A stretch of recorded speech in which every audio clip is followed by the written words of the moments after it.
All right, we're going to start with this one. Scott is going to show them to you as I discuss them here. There have been 24 teams that entered the NCAA tournament ranked in the top 10 in KenPom offensive efficiency and 100 or worse in KenPom defensive efficiency. 24 teams. Would you like to know their first-round record? 24 teams. I can get this. I'm going to say they're 24-0. Jim, listen to me again. Yeah.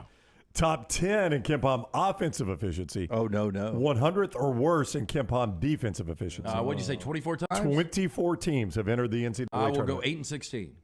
It's a better guess than mine. Much better guess than yours. 5-19 in the first round. 5-19. And none of them have ever made the Sweet 16. Ooh. There are 3 this year. Scott is showing them to That you. are struggling right now. Baylor, second offensive efficiency, 104 defensive efficiency. Ooh. Iowa. Who do they play? They play Auburn. Well, they've got the best offense in the Big Ten, point-wise per game. But And they've look got at that defense. They've got the worst defense, points per game-wise. And bad SEC news, MIZ. OU. ZOU. 10th. Could you be worse at this segment so far? 10th in offensive efficiency, 178 in defensive efficiency. That is a 24-game sample size. Those teams are 5-19 in the first round, and none of them have ever advanced to the Sweet 16. Baylor, Iowa, Missouri, statistically, do not move them past the Sweet 16. I will tell you, Baylor sputtered last night at the Calcutta. Somebody's been looking at my homework. Well, I mean, for me, Baylor has a tough time in the second game with a team I like to call CREI? GHTON. Yeah. In 1993, where were you guys? 1993, Brown. I was a young number 3, not even the weekend anchor at NBC 13, working for a guy named Ken Lass and William Action Jackson. I was at the University of Alabama, and I went on my first ever cruise and turned 21 in Nassau. I was a junior at Sachs High School, wrapping up my junior year, looking forward to that fun senior year at Sachs High School. So this stat goes back to that year. So think of where you were. Oh, and that was when I was a huge Carolina fan, and Carolina won the national championship that year. Since 1993, 100% of your national champions have made their conference tournament semifinal game. This is the one I saw. Yeah. That's 100%. So Scott's about to show you some teams you better not pick to win the national championship. Wait, 100%? 100% didn't make their either one of you are of you listening to this segment? Wow, your voice is still jacked up. 100% of national champions have made their conference semifinal tournament. That's what I thought you said. That's what I just asked. You said haven't, I thought. 100% since 1993. So here are some teams that did not. Tennessee, Arkansas, Kentucky, Kansas State, Baylor, and Michigan State. Those teams did not make their conference tournament semifinals. Since 1993, 100% of national champions have done that. And you're saying don't pick any of those for the national championship. Don't worry. Oh, what's that problem? Do it. Yep. We could have just gone without that. But go ahead. Okay, well, there's a reason I showed you that one, too, for Baylor. The next one. Baylor's going to be 3 for 3, by the way. The next one. If you pick Baylor after this, you really screw it up. God, I almost bought them last time. Where were you guys in 2004? 2004, I was doing the solo roundtable. Oh, yeah.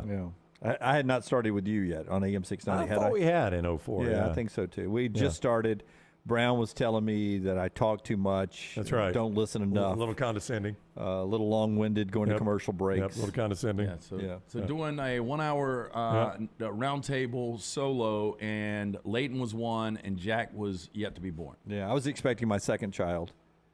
Maggie was, technically, thanks to me. But yeah. Well, you had a role in it, yes. 2004. This goes back to 2004. It's another 100%er. Now, this I'm going to go and tell you is a stat that doesn't seem like it should matter. But if something happens basically for 20 consecutive years every year, you would say it matters, right? Even if you're like, why would this matter? But, hey, it happens every year for basically 20 years. You would say it must matter. I mean, if you were to say, hey, somebody gets shot on this street every March of this year, you probably would be a little hesitant. 20 straight years, you're like, I'm probably not going to walk down that street in March. I'd be at the beach in March. That's right. This one goes all the way back to 2004, 100% of the time. A team that was ranked in the top 12 in week 6 of the Associated Press poll has won the national championship. Now, why that matters, I do not know. But for 20 straight years, it has mattered. Part of the Earth's rotation. Okay. Lance says it's part of the Earth's rotation. Yeah. Just like a comet will come back a certain amount of every 112 years or right. something. And you depend on that comet. So you guys are proving my point here. I bet Baylor was in this. Baylor was in this. Here's your top 12, week 6. Number 1, Purdue. Number 2, Virginia. Number 3, UConn. Number 4, Alabama. Number 5, Houston. Number 6, Tennessee. Number 7, Texas. Number 8, Kansas. Number 9, Arizona. Number 10, Arkansas. Number 11, Baylor. Number 12, Duke. I think there's 5 teams there that can win the national championship. If you've been paying attention to this entire segment, which I'm not sure everyone has, you know we have X'd out some teams already from this list. Arkansas out, Baylor out, Tennessee out. So you could throw some of those guys out. Okay, if we throw them out, I got bad news for Dunaway. 6 of my national champions are left out of the 9. 3, 4, 5, 7, and 8. I feel good about your national champions. For those 3, not 4, watching, 5, 7, 8. That's UConn, Alabama, Houston, Texas, Kansas is who Dunaway feels good about. Now, why this would matter, I do not know. But for basically 20 years now, it has. That 100% of the time, your national champion has been in the top 12, week 6 of the AP poll. So there are 3 stats for you to consider. I could have kept them to myself and improved my standing on this show, but I have shared them with the audience now. No, I hope it helps people win Chuck's Bucks from our friends at Redmont, and you can go to our website and check it out. I will truthfully say you will either win or die with your stats there that will not impact mine at all. But those are good stats. They really are interesting. I find that interesting.